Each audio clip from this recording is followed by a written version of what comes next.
De retour sur ce plateau, merci à vous d'être restés fidèles et merci à ceux qui nous rejoignent dans Politicien, votre rendez-vous politique hebdomadaire. Cette deuxième partie est consacrée au référendum au Sénégal. Et pour parler justement du référendum au Sénégal, nous ont rejoint Émile Bahoum. Vous êtes le responsable de la Convergence des jeunes républicains COJER. Bienvenue, merci d'avoir accepté notre invitation. Merci de m'avoir invité. Sidi Fall, vous êtes coordonnateur du Front patriotique pour la défense de la République, FPDR. Merci d'avoir accepté notre invitation. Merci Richard. Et Mohamed Ly est resté en notre compagnie. Je rappelle que vous êtes le président du think tank IPOD, un think tank panafricain. Merci d'être resté dans Politicien.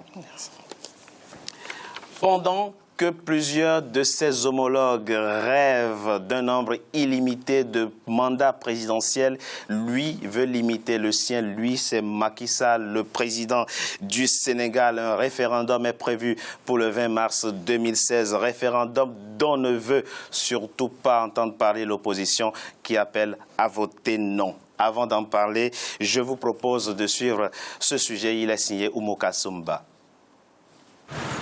Le 20 mars 2016, les Sénégalais voteront l'application du projet de loi constitutionnel. Le président Macky Sall et ses alliés font la promotion du oui.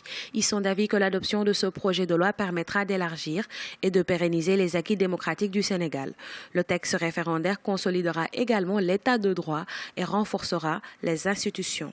Il s'agit de moderniser et de stabiliser nos institutions, de consolider notre démocratie et la forme républicaine de l'État, de renforcer l'état de droit et d'améliorer la gouvernance des affaires publiques.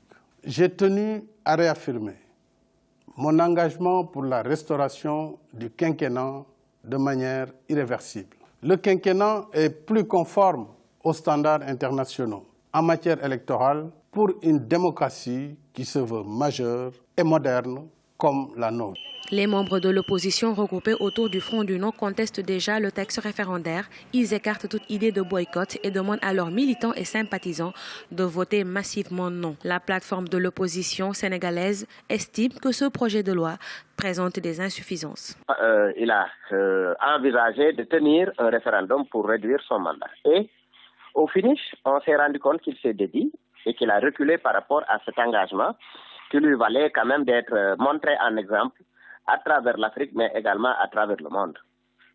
L'autre élément, c'est que depuis 4 ans, il n'a organisé aucune concertation, aucun dialogue avec l'opposition, encore moins la société civile. Parmi les points du texte référendaire également, il y a plusieurs points qui laissent apparaître des zones d'ombre et pour lesquels on n'a pas véritablement les bonnes informations. Depuis l'annonce du référendum constitutionnel, la polémique s'est installée dans l'échiquier politique sénégalais. La durée du mandat présidentiel est la pomme de discorde. Quels sont les tenants et les aboutissants du référendum du 20 mars prochain? Quelles sont les implications politiques de ce référendum?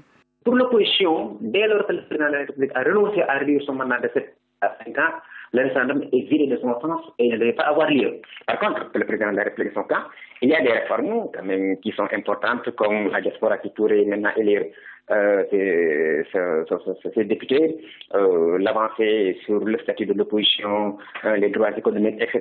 Donc cela pourrait constituer quand même quelques avancées. Mais sur le plan politique, je crois qu'il ne faut pas s'attendre au miracle. Je ne vois pas quand même un bouleversement majeur de l'échiquier politique sénégalais parce que les prérogatives du président de la République sont intactes. Le champ politique, en dépit de quelques réformes, quelques mesures, mais restera presque le même. Donc, moi, je ne pense pas quand même que l'issue de ce référendum-là pourra impacter de quelque manière que ce soit sur quand même l'avenir politique du Sénégal. La prochaine élection présidentielle aura lieu en 2019. Le président Macky Sall terminera son septennat. Concernant l'instauration du quinquennat, les Sénégalais seront édifiés sur la question au lendemain du 20 mars. Monsieur Fall, vous faites partie des opposants virulents à ce référendum et vous appelez à voter non. Qu'est-ce qui, dans la réforme proposée, vous gêne? Au fait, ce n'est pas la proposition de Macky Sall, mais ce que nous pouvons dire aujourd'hui, que Macky Sall est l'incarnation aujourd'hui du désespoir dans toutes ses dimensions. Et qu'il l'a montré à travers 4 ans de pouvoir qu'il tâtonne à travers les grands secteurs de l'économie du pays. Aujourd'hui... Donc votre problème, ce n'est pas le référendum en soi, c'est le bilan de Macky Sall qui... Mais tout à fait. Un référendum ne peut pas se faire sans dialogue, sans concertation. Vous pensez qu'il y a manque de concertation, qu'il y a un déficit de concertation politique au Sénégal? Tout à fait, c'est clair.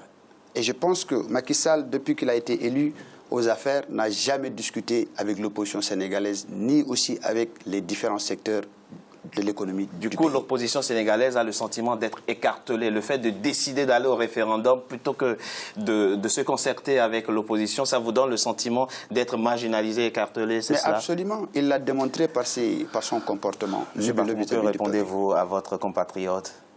Je crois qu'avancer aujourd'hui qu'il n'y a pas de concertation, c'est ignorer totalement le travail que la Commission nationale des réformes des institutions a abattu. Cette commission qui a été mise en place par le président Macky Sall avait pour mandat de mener des concertations larges, participatives et inclusives. Deuxièmement, et ces concertations ont eu lieu? Elles ont eu lieu. Mais quand il parle de concertation directe entre le chef de l'État et les différents acteurs politiques du Sénégal. Oui, ça c'est une concertation, mais il ne faut pas négliger également les concertations qui ont été menées. Voilà, il ne faut pas les négliger, ce sont des formes de consultation et de concertation qui ont eu lieu et la classe politique...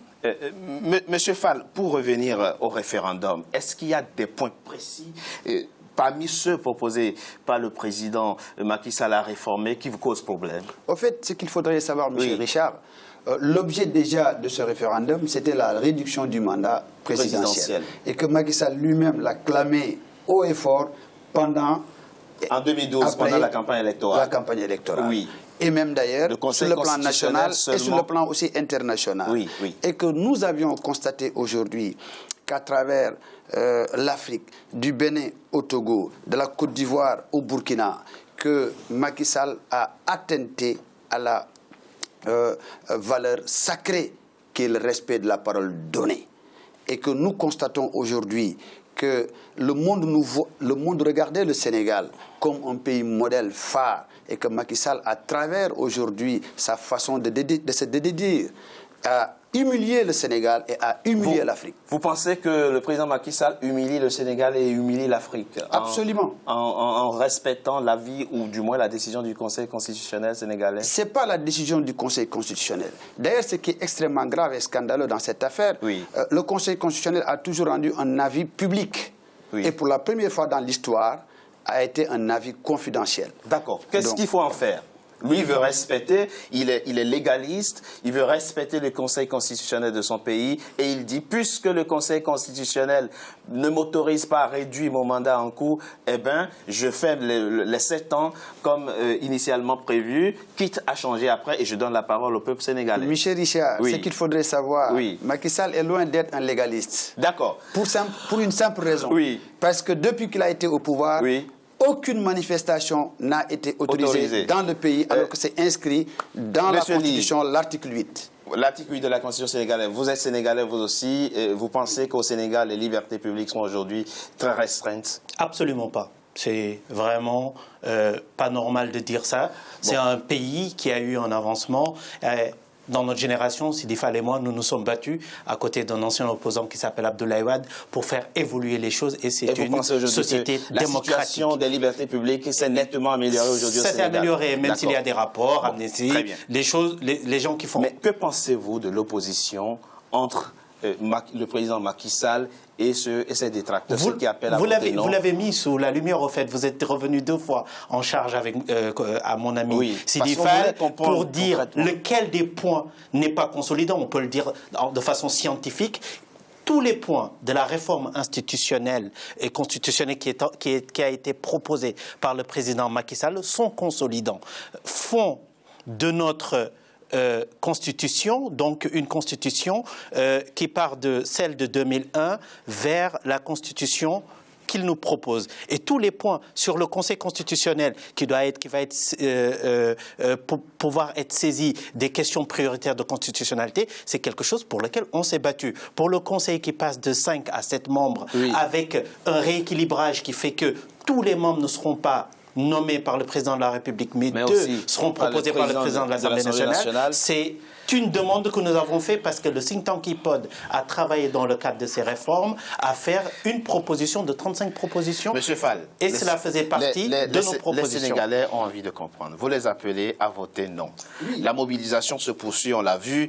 Et au fond, dites-leur, pourquoi, si on vous demande là aujourd'hui de convaincre les Sénégalais des raisons pour lesquelles vous les appelez à voter non, vous leur direz quoi? Vous savez, ce qu'il faudrait comprendre, sur les 15 points du président de la République qu'il propose aujourd'hui au peuple sénégalais, stabilisation, modernisation, démocratisation, il renforce les pouvoirs du président de la République. Or, dans une bonne démocratie, on a besoin de l'équilibre des pouvoirs. On a besoin de diminuer les pouvoirs du président de la République. Or, nous constatons aujourd'hui que le président de la République a trop de pouvoirs. Il est le président de la République, gardien de la Constitution, chef suprême des armées, président de l'APR. Il nomme aux postes civils et militaires. Finalement, il devient en quelque sorte, excusez-moi du terme, un dictateur hors pair de classe exceptionnelle. Et qu'est-ce que vous proposeriez? Vous auriez aimé que le Sénégal adopte le régime parlementaire? Le Sénégal a toujours adopté un régime parlementaire. Le régime présidentiel? Mais vous savez, je pense qu'aujourd'hui, nous avons d'ailleurs une Assemblée nationale qui a été élue à hauteur de moins de 30%. Oui. Or, dans une bonne démocratie, pour qu'il y ait une bonne démocratie, il faut que le taux puisse atteindre un seuil au moins de 50%. Nous constatons aujourd'hui que c'est une Assemblée nationale, excusez-moi encore du terme, illégitime et illégale. Monsieur Bakhoum, on a envie de savoir aussi pourquoi le président Macky Sall était obligé de demander l'avis du Conseil constitutionnel. Avant de faire sa promesse en 2012, il était censé savoir si ce qu'il promettait passerait ou pas. Oui, en effet. Mais je crois que la démarche du président Macky Sall, elle est à saluer.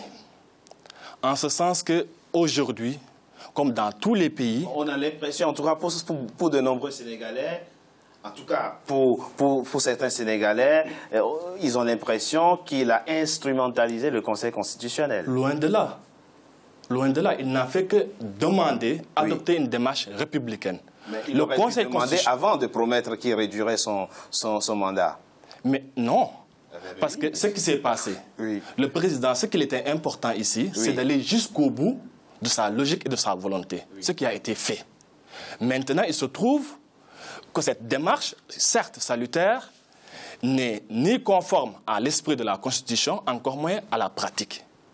Et pour quelqu'un qui compte renforcer nos institutions, je crois qu'il est heureux de respecter scrupuleusement les dispositions de la Constitution. Et c'est pour ça que vous appelez à voter oui au référendum du 20 mars. Monsieur Ly, ce sera votre dernier mot pour... Il y a des choses qui ont été dites et qui quand même méritent qu'on s'y attarde. Et il y a M. Sidi Fall qui a parlé quand même de l'association de l'opposition dans un référendum de ce type.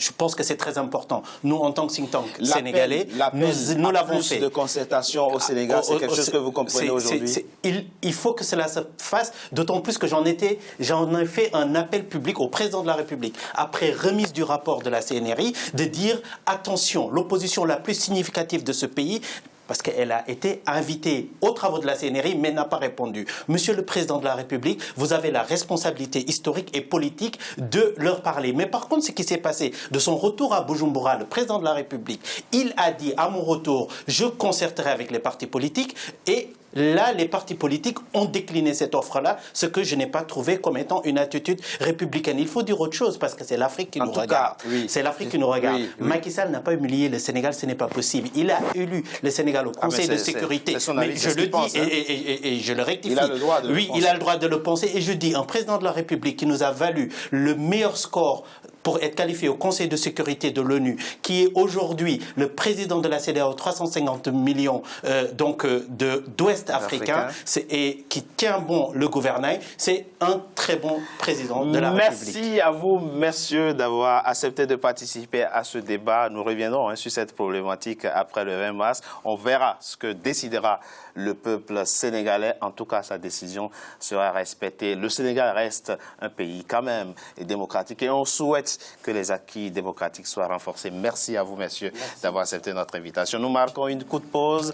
On se retrouve dans un instant pour parler du Congo, des enjeux de la présidentielle au Congo. À tout de suite dans Politicien.